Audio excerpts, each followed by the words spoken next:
This is Jacqueline Luqman with the Real News Network. School officials in Denver, Colorado, Milwaukee, Wisconsin, and Portland, Oregon have announced that they're severing ties with their police departments, and now the school board in Madison, Wisconsin, has voted to do the same. Wisconsin Public Radio noted that, quote, the vote followed years of activism by the social justice organization Freedom Inc. and reverses course from last year when Madison Metropolitan School District's board narrowly voted to keep police officers in schools. Now, obviously, we're living through an historic moment, maybe even a watershed moment in terms of racial justice and the relationship to policing. And almost overnight, the conversation has shifted completely.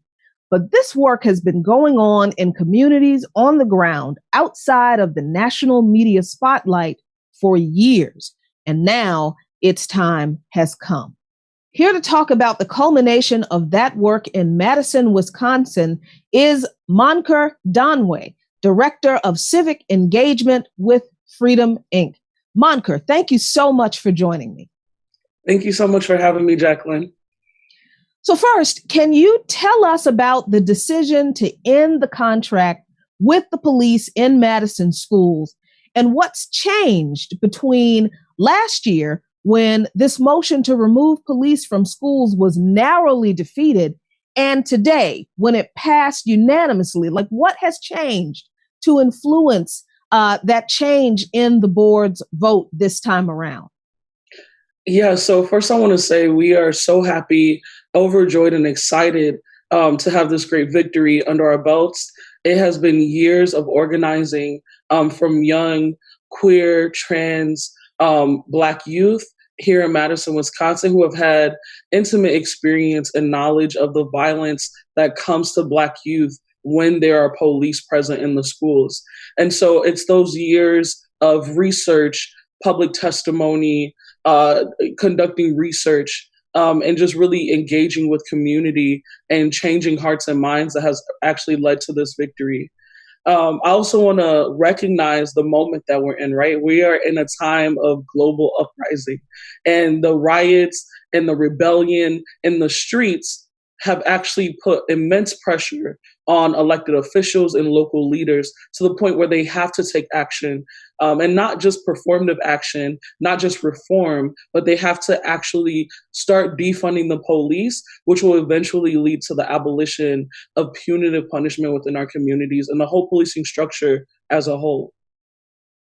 Yeah, I'm so glad that you mentioned that this is a student-led and particularly a trans and queer student-led movement. So can you give us a little bit of the historical context within that struggle for those communities specifically and how it led to the larger struggle to get police out of schools in Madison? Yeah, so this all started about 4 years ago. And, you know, Freedom Inc.'s tagline is "Our community is our campaign." And we believe the folks at the center of violence that are actually experiencing it are the ones who are best positioned to actually fight and dismantle the systems that are perpetrating that violence, right? So when our young people came to us, we've always had youth programming here at Freedom Inc., but when our young Black and queer and trans youth are coming to us saying, we're getting criminalized for the way that we dress or for not dressing the right ways, or the police officers that are in the schools are actually body slamming us and apprehending us for things that, you know, other students don't get singled out for. We're like, this is a serious problem, right? And so they organized and they went and they testified at the school board meeting at the time, and the response of the district was actually to create a committee. Right. You know, that sounds like, you know, really familiar because that's what they tried to tell us this time around. We'll make a committee. And, you know, our youth were not having that. They said this needs to go beyond a committee that you need to take direct action. So it's been 4 years of them getting disrespected, of them getting pretty much shut down when they come up and tell their stories, when they come up and share their research, when they engage community. They have really been the deciding factor in actually the last two school board elections, because candidates were not able to make it even past the primaries without answering the question, cops or no cops in schools, right? And so they've done a lot of work. They've done a lot of work on the ground. They've done a lot of meetings, a lot of research. And really, like I'll say, it really, the fact that we've been in the streets mobilizing thousands during this current uprising is what actually kept pressure on the school board members and the school board president, specifically Gloria Reyes, so that it could no longer be about, her former ties as a former police officer. It could no longer be about what the school board members were afraid of, right? Like, who's gonna take care of those bad Black kids, right? It had to be about, how are we going to move forward and actually invest in Black youth that has nothing to do with punishment and cages and police officers? I think it's an excellent point that you just made, that it was the students who have embarked upon a 4-year campaign to do the research, to attend the meetings, to call these politicians out on their insufficient responses to their issues and the information that they were given. And they were present at every school board meeting, and they demanded that the question, cops or no cops, be answered before anything could move on. So I think that speaks to the importance of highlighting grassroots organization, and that we're really not in a moment where suddenly overnight people's ideas and ideologies were changed. This was the result of a long campaign of people impacted by these policies, doing the research, engaging with the people who are implementing these policies, and seizing a moment that arose that they were able to capitalize on. So ultimately, Monica, it was the students who got to know the ins and outs of school policy, and who organized more than 50 events in support of police-free schools over this 4-year period of time, who mobilized Madison to make the unanimous vote possible. Isn't that right? Yes, it definitely is. And they've had to have some really hard conversations with folks on the doors, right? Because one big pushback that we have when they first started from our community was like, what are you going to do with all the bad kids, right? And so it really was hosting teach-ins for the community, doing political education sessions online, going door to door. It was all that time that they put in and having those conversations ultimately about abolition, right? We who believe in freedom, right? Like, it's not going to be easy. We'll still have to fight for it. We'll still have to come together and use our collective imagination to actually rethink what community safety is. What we do know is that putting people in cages does not help. What we do know is that giving someone permission to use deadly force against children does not work. Children who have conflict, which is, age appropriate behavior, to have conflict amongst your peers in schools or wherever that may be when you're that age, adding more guns to the equation does not help. And so I think they have been very masterful in the way that they've been able to engage and actually convince the public that we are capable of doing something different. That if we actually believe in ourselves, that we can keep us safe, right? It's not just a chant. Who keeps us safe? We keep us safe. We actually deeply believe in that. And now most of Madison does too. I mean, I think it's very interesting that we're supposed to be allowing our youth to develop their brains and understand conflict resolution, and to learn how to deal with other people and different people, and be diplomatic and mature during these formative years. And somehow one of the ways we think we can deal with, I'm saying adults now, one of the ways we have convinced ourselves that we need to keep our youth safe is to introduce, as you said, armed law enforcement into the very situations where we want our children to develop these critical thinking and problem solving skills.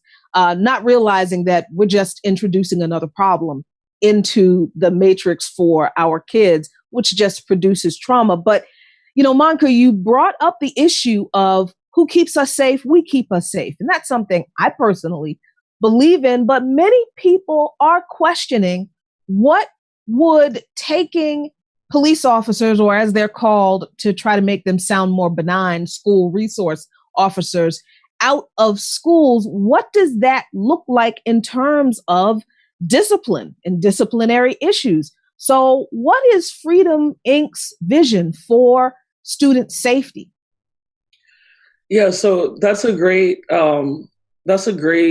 question, Jacqueline. So over the past 4 years, we have proposed over 11 programs and emergency funds to the district in terms of that cover academic fulfillment, healing, and mental wellness, that cover, legal decriminalization, like of students, right? Because we understand that, taking police out of schools, that's the first demand. And yet we have to be holistic in our approach to actually keeping our students safe.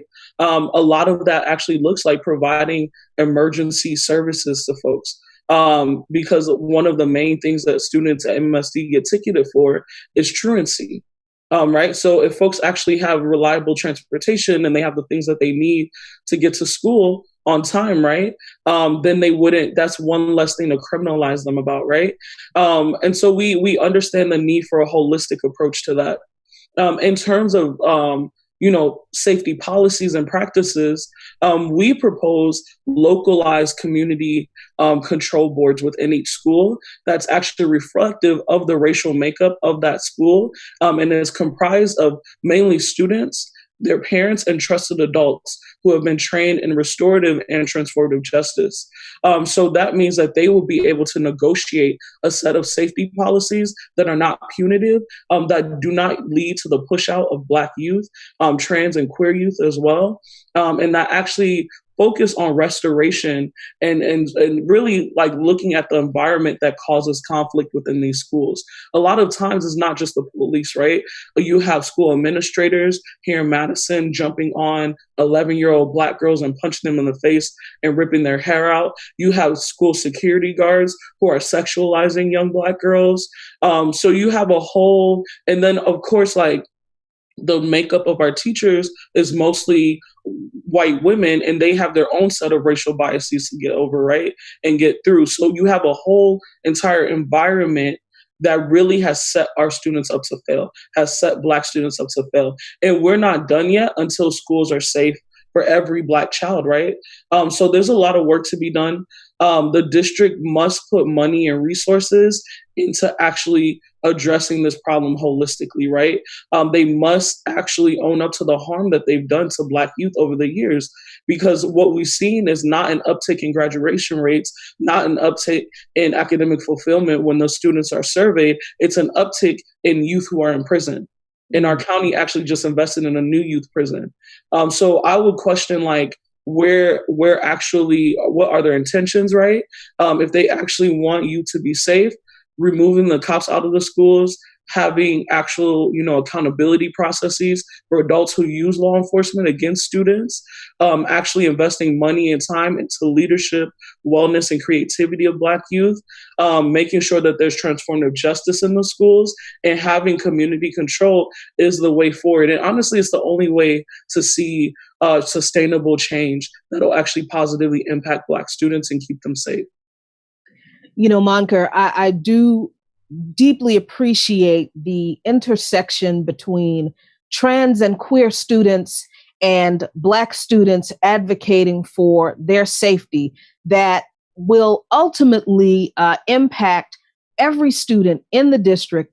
And what we're hoping is that what you've done in Madison will be a blueprint for people who are pushing to remove school resource officers or cops from schools and terminating their contracts across the country. We're hoping that this will be the foundation that people can use for that fight. And we understand that this fight is just the beginning, because now what you want to see is that the money that's paid to officers in schools. And in Madison, it's around $380,000 per year, according to the contract that was passed last year, could be reinvested or should be reinvested in those other forms of transformative justice, training, housing, transportation, and other things that you mentioned. So we understand that the fight for transforming the relationship between schools and the police, and indeed severing that relationship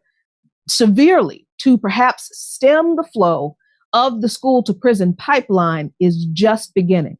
We are so glad for the work that you have done with Freedom Inc. in Madison. And again, we just hope that it is a blueprint for how others around the country can embark on that fight nationwide. So, Moncur, thank you so much for joining me and telling us your story about this fight and your continued efforts in Madison. Yeah, thank you so much for having me, Jacqueline. And if anyone wants to get in contact with us, you can find us on Facebook at Freedom Inc. on Facebook, on Instagram. We're still out here in these streets. This week starts our Gender Justice Week of Action, because we know that defunding the police is a gender justice issue. And so we'll be out in the streets all throughout this week. So come and join us. The fight isn't over yet. Peace and love to everyone.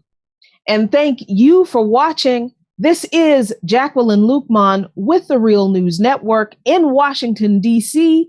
The fight for justice for all of us continues.